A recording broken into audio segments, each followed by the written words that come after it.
Esses textos, eles se referem única e exclusivamente aos reis da Babilônia, né, no caso em Isaías 14, e ao rei de Tiro em Ezequiel 28. Contextualmente, linguisticamente, culturalmente, não há margem, hipótese alguma para ver Satanás nesses textos. Eu acho que nós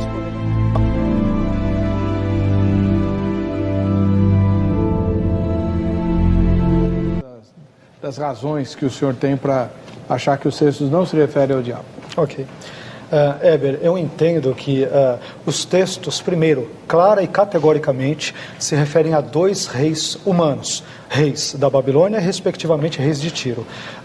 Quando nós analisamos todo o contexto imediato e o contexto mais amplo dos livros, respectivamente de Isaías e de Ezequiel, não há nenhuma margem para que possamos vislumbrar tal tipo de perspectiva.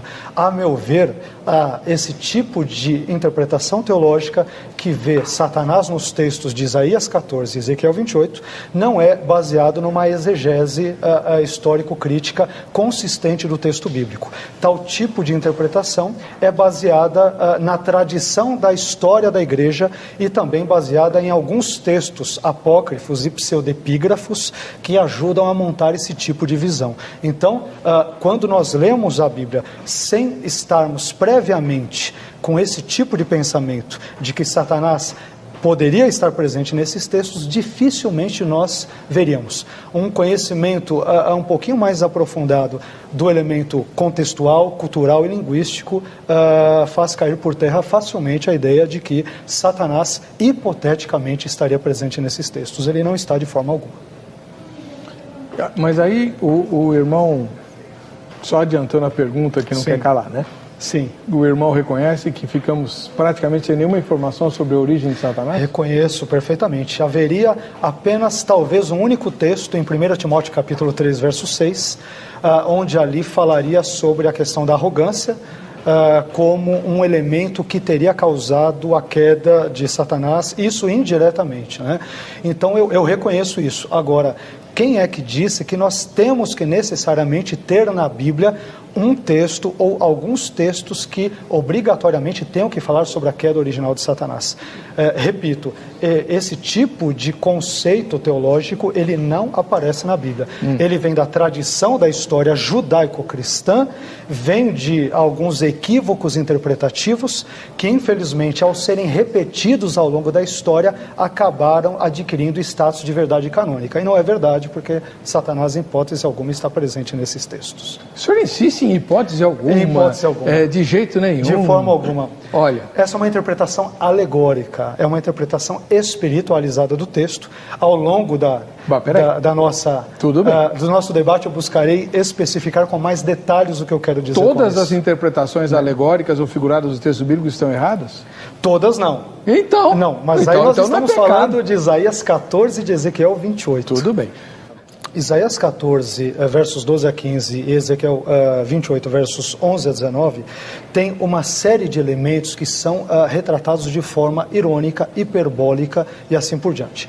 Nós temos que entender que, por exemplo, no caso de Isaías 14, versos 12 a 15, o autor bíblico ele está narrando um personagem, um rei da Babilônia, que ele tem características megalomaníacas. Ele se vê como alguém que quer ultrapassar as estrelas, as mais altas nuvens, uma postura de arrogância, mas humana, não tem nenhum tipo de relação com Satanás. Quando ele diz que ele quer estar no monte da congregação, estou me referindo a Isaías 14, né, e ele quer subir acima das estrelas de Deus, há uma referência feita ali ao monte Tsafon. Isso aparece no finalzinho de Isaías 14, verso 13. A última palavra hebraica de Isaías 14, 13 é Tsafon. Tsafon é a referência a um monte que hoje ele fica próximo à Síria, um monte que tem cerca de 1.770 metros de altura e que ele, pela sua altura, por todo o mistério que o cercava, ele era visto como a habitação dos deuses, das divindades.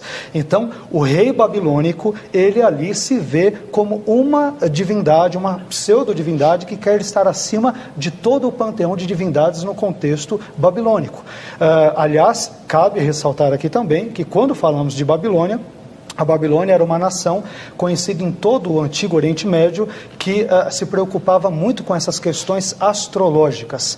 Então, quando o texto bíblico diz, como caíste do céu, né, estrela d'alva, filha da manhã, é interessante que o texto hebraico diz assim, Eich nafalta mishamaim helel ben shahar, nigdata laaretz holesh al goim, isto é, como caíste, a estrela ou o brilhante que é filho da alvorada. Essa referência a brilhante, que vem do hebraico Helel, é uma referência a um astro físico, mas que tem uma característica mitológica dentro do contexto das crenças babilônicas e cananeias. Então ele não se refere ali, em hipótese alguma, a uma pseudo-situação em que um ente teria uma queda original. Quando nós vamos para Ezequiel 28, em Ezequiel 28 nós temos inúmeros elementos um pouco mais complicados, mas nada impossíveis de serem resolvidos ou solucionados na sua interpretação.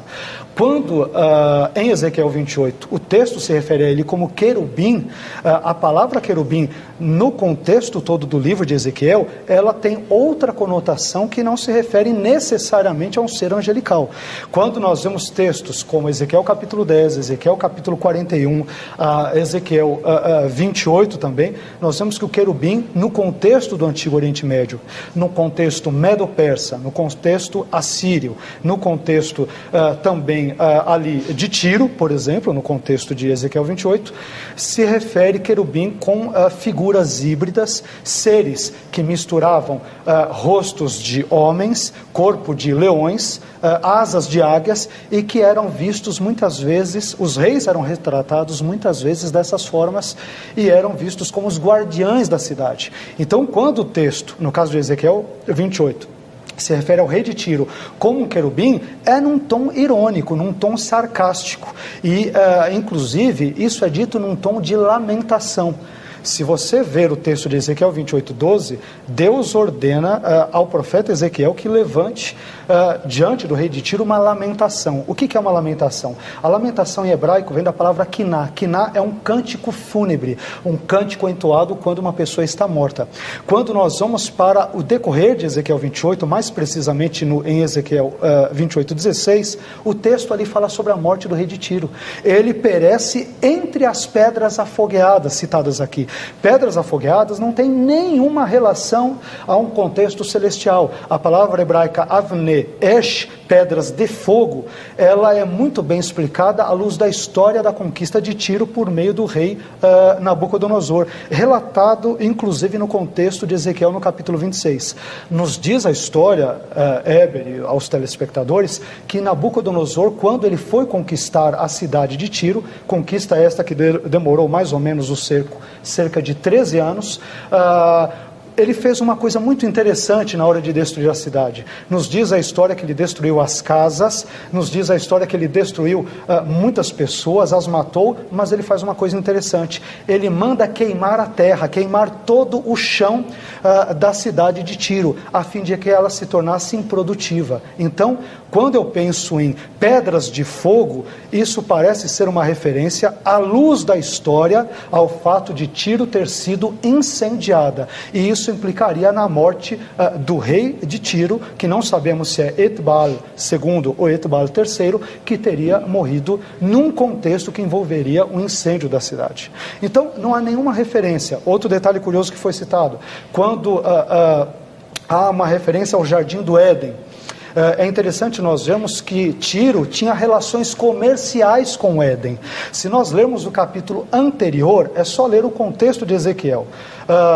Claramente, não precisamos nem recorrer ao hebraico. O contexto imediatamente anterior de Ezequiel, capítulo 27, verso 23, diz que Tiro tinha relações com o Éden, com quem ele comercializava vários produtos, inclusive pedras preciosas. Isso está em Ezequiel, capítulo 27, versos 23 e 24 em diante. Outro detalhe, quando diz Ezequiel no contexto também que nós lemos do capítulo 28.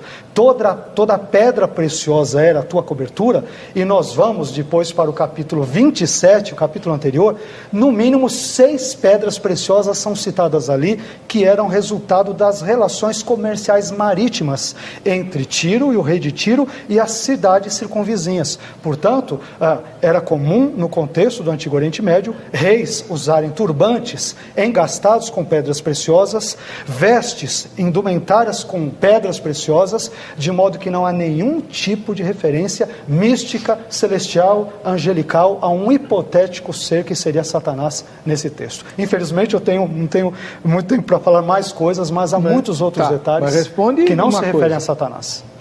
Existia um lugar chamado Éden? Então, esse Éden que aparece aqui no contexto, é visto no contexto imediato como sendo uma cidade. Isso está em Ezequiel 27 e 23. Se este Éden do contexto de Ezequiel 27 e 23 é exatamente o mesmo Éden de Ezequiel 28, não sabemos. Mas a proximidade contextual nos faz, pelo menos, refletir e examinar com mais cuidado esse tipo de perspectiva.